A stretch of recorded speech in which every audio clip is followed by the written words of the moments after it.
الحمد لله وكفى وسلام على عباده الذين اصطفى أما بعد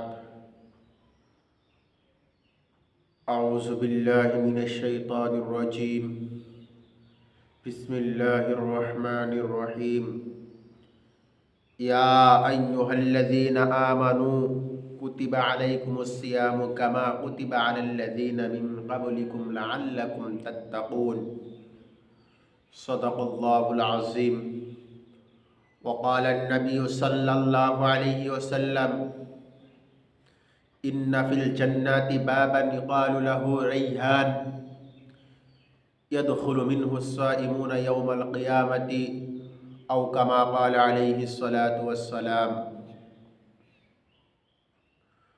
ثم قال رسول الله صلى الله عليه وسلم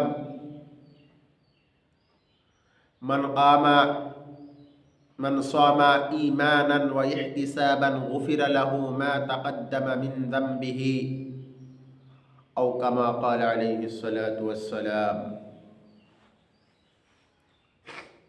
সম্মানিত মুসল্লিয়ানে কেরাম, মুরব্বিয়ানে ইসলাম, উলামায়ে কেরাম, বিভিন্ন দূর দারাজ থেকে আসা যুবক ভাইয়েরা, ওই মহান আল্লাহ তাবারক তাআলার লক্ষ কোটি শুকর যে মহান আল্লাহ তাবারক তাআলা আমাকে আপনাকে পবিত্র দিন জুমার দিন পবিত্র মাস রমজান মাসের মাঝখানে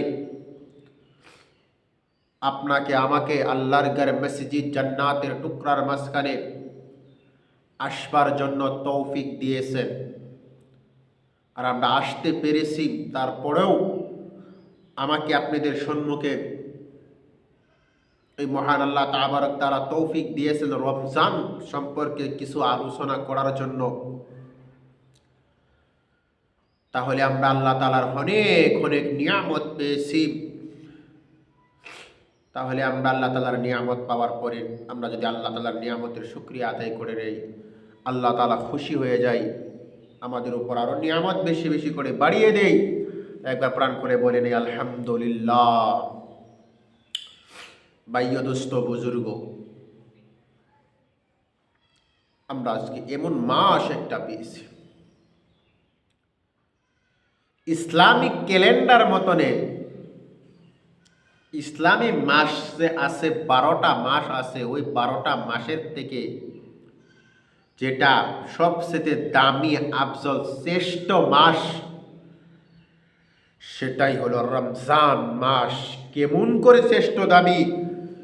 আল্লাহ তাআলা নিজে বলেন আশ-শাহরু রমাযানুল্লাহ, রমজান মাস আমি আল্লাহ তাআলার মাস। নবী বলেন আশ-শাবানু শাহরি, শাবান আমার মাস, আর রমজান আল্লাহ তাআলার মাস। এটার থেকে আমরা আন্দাজা লাগাইতে পারি, দিমাগ লাগায় একটু চিন্তা করে দেখতে পারি যে রমজান মাস কত দামি মাস, কত শ্রেষ্ঠ, কত আফজল মাস। ভাইও দোস্ত বুজুর্গ, রামাজা শব্দ এসেছে। রামাজা শব্দের অর্থ হলো লোগাতের মাঝখানে পাওয়া যায় কোনো বস্তুকে জ্বালায়া পোড়ায়া ছাই ছাই করে দিলে, কোনো গাছ বৃক্ষ তরুলতাকে যদি কোনো খড়িকে যদি তুমি আগুন দিয়ে পেট্রোল ডাইলা যদি তুমি জ্বালায়া দাও, জ্বালানির পরে যেমন করে ছাই ছাই হয়ে যায়। আর কোনো মানুষ যদি আমি আল্লাহকে রাজি খুশি করার জন্য, নবী বলেন কোনো মানুষ যদি আল্লাহকে রাজি খুশি করার জন্য ইমানের হালতে সবের নিয়ত শুধুমাত্র আল্লাহকে রাজি খুশি করার জন্য, আল্লাহকে পাওয়ার জন্য, মান সামা ঈমানান ওয়া ইহতিসাবান গুফিরা লাহু মা তাকাদ্দামা মিন যামবিহি। আল্লাহর নবী বলেন আল্লাহ তাআলা তারও পিছনের গুনাহ খাতাগুলি এমন করে জ্বলায়া পুরায়া ছাই ছাই করে দেয়। বলেন সুবহানাল্লাহ।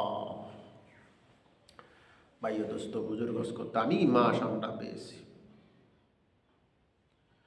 ওই রমজান মাসের আমরা কদর করতে হবে। ওই রমজান মাসের তৈয়ারি সাহাবারা কেমন করে করতেন, নবী মুহাম্মদুর রাসূলুল্লাহ কেমন করে করতেন। নবী আমার এই রমজান মাসের রোজা রাখার জন্য তৈয়ারি করতেন। শাবানের মাঝখানে আকসর বেশতর নবী আমার শাবানের রোজা রাখতেন, অর্থাৎ এটাই রমজানের তৈরি করার জন্য। আর সাহাবাদেরকে ডাক দিয়ে বলতেন, ও সাহাবা, তোমাদের সম্মুখে এমন একটা মাস আসতেছে যেটা নাকি রমজান মাস, যেটা আমার আল্লাহর মাস। ওই মাসের জন্য তোমরা তৈরি হয়ে যাও। ওটা তোমাদের সিজন আসতেছে, এটা সবের সিজন আসতেছে, সবের মৌসুম আসতেছে, তোমাদের জান্নাতের সার্টিফিকেট আসতেছে। তোমরা জানিয়ে রাখো ওটা এমন মাস রয়েছে যেই মাসের মাঝখানে আল্লাহ তাআলা আসমানের দরওয়াজা খুলে দেই। প্রতি রাত আমার আল্লাহ আসমানের দিকে আসিয়া, প্রথম আসমানে আসিয়া আমার বান্দার মাথার দিকে, মুখের দিকে তাকায়া তাকে কোন বান্দাকে কে মুখ করে আল্লাহ তাআলা মাফ করে দেয়। ওটা এমন মাস যেই মাসের মাঝখানে জাহান্নামের দরজাগুলিকে আল্লাহ তাআলা বন্ধ করে দেয়। ওটা এমন মাস যেই মাসের মাঝখানে শয়তানকে আল্লাহ তাআলা বান্দা থইয়া দেয়। ওটা এমন মাস, ওই 10 মাসের মাঝখানে তো প্রথম 10 দিন আল্লাহ তাআলা রহমত নাজিল হইতে থাকে, দ্বিতীয় 10 দিন বান্দার গুনাহ আল্লাহ তাআলা মাফ করতে থাকে, তৃতীয় 10 দিন ওটা এমন মাস বান্দাকে যাদের উপর জাহান্নাম ওয়াজিব হয়ে গেছে আল্লাহ তাআলা ওই জাহান্নামীকে জান্নাতের ফয়সালা করতে থাকে। সুবহানাল্লাহ, ওটা এমন দামি মাস। ভাইও দোস্ত বুজুর্গ,